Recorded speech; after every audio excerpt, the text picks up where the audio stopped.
Olá pessoal, eu sou o Marlon, professor de matemática da Rede Cromes de Ensino, e hoje eu estou aqui para resolver com vocês a questão 148 da prova amarela. Não se esqueçam de deixar o like e se inscrever no nosso canal. Vamos lá, galera, resolver a questão 148. Você que vai construir uma bandeira e vai precisar de seguir alguns parâmetros. Olha o que cobra aí nessa questãozinha do Enem. A fabricação da bandeira nacional deve obedecer ao descrito da Lei 5.700 de 1º de setembro de 1971, que trata dos símbolos nacionais. No artigo que se refere às dimensões da bandeira, observa-se: para os cálculos das dimensões, será tomada por base a largura dividida em 14 partes iguais, sendo que cada uma dessas partes será considerada uma medida ou um módulo M. Os demais requisitos dimensionais seguem os critérios abaixo. Critério 1. Comprimento deve ser 20 módulos, ou seja, 20m. A distância entre os vértices do losango amarelo ao quadro externo será 1 módulo e 7 décimos, 1,7 módulos. O raio do círculo azul no meio do losango amarelo será de 3 módulos e meio, ou seja, 3,5m. A figura indica a cores da bandeira do Brasil e localiza o quadro externo que se refere à Lei 5.700. Vocês estão vendo essa figura aí com a largura, o comprimento, o círculo, o losango e as cores. Um torcedor preparando para a Copa do Mundo e dispondo de cortes de tecido verde, 180 por 150, e amarelo, o quanto baste, deseja confeccionar a maior bandeira nacional possível a partir das medidas do tecido verde.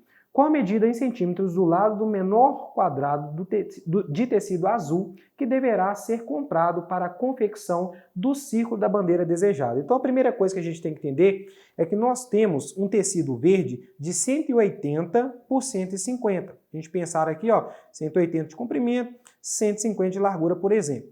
Largura eu vou chamar de L, comprimento eu vou chamar de C e o módulo eu vou chamar de M. A questão fala pra gente que o módulo é dado tomado a largura dividido por 14. Aí o que muita gente fez? Ah, mas eu vou pegar 150 e dividir por 14 e depois eu venho aqui, ó, acho o módulo e multiplico por 20, acho o comprimento.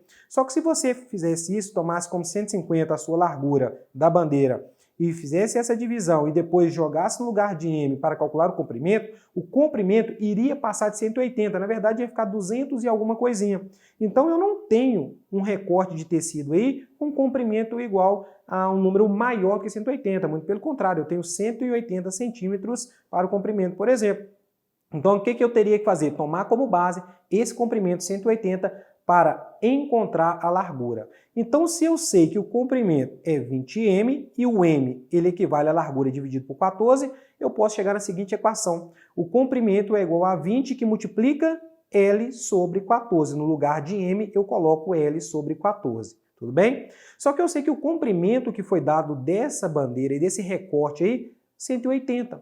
Então, se eu tomo esse comprimento 180, eu pego esse 14 que está dividindo do segundo membro da equação e passo para o primeiro multiplicando, e o 20 eu passo ele dividindo, eu posso simplificar 180 por 20, 9 no numerador, 1 no denominador, 9 vezes 14, 126. Ou seja, eu tenho uma bandeira com comprimento igual a 180 e largura igual a 126.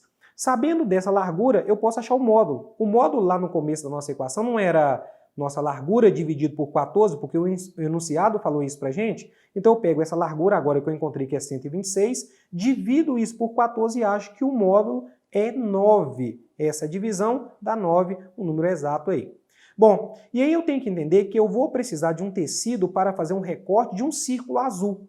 E esse tecido, eu ilustrei aqui para vocês, será um quadrado com esse círculo tangenciando todos os lados do quadrado. Então, Marlon, eu tenho aqui uma circunferência inscrita no quadrado? Sim, você tem uma circunferência inscrita no quadrado. Quando isso acontece, você pode falar que o lado do quadrado equivale ao diâmetro da circunferência, ou você pode falar que o lado do quadrado equivale a 2 vezes o raio, que é a mesma coisa. O lado é igual a 2 vezes o raio. Se a questão me pergunta sobre o raio desse círculo, no caso o lado do quadrado comparando com o raio desse círculo, eu achando o raio, eu consigo achar esse lado. Não é? Se eu achar o raio aqui, eu multiplico por 2, eu estou achando esse lado. Então vamos lá. O raio, pelo critério 3, fala pra gente que ele é 3,5 m. O raio é 3,5 m. Só que o m é 9, então eu coloquei aqui, ó, 9 multiplicando. 3,5 vezes 9. Dessa forma, esse lado, que equivale a 2R, basta você pegar 2 vezes o raio. Mas o raio é quem? 3,5 vezes 9. Mas eu poderia multiplicar aqui em cima, para depois multiplicar aqui embaixo? Poderia, mas eu deixei tudo assim para facilitar a nossa vida. Olha só para você ver. Se o nosso lado é 2 raios, isso aqui representa o raio. Eu vou multiplicar 2 vezes 3,5, que vai dar 7. Eu posso multiplicar esses dois primeiro para depois multiplicar por 9. 7 vezes 9, 63. Então quer dizer que o lado desse quadrado aí, onde eu vou recortar esse ciclo para colocar na bandeira, vai ser igual a 63, nosso gabarito, letra D de dado.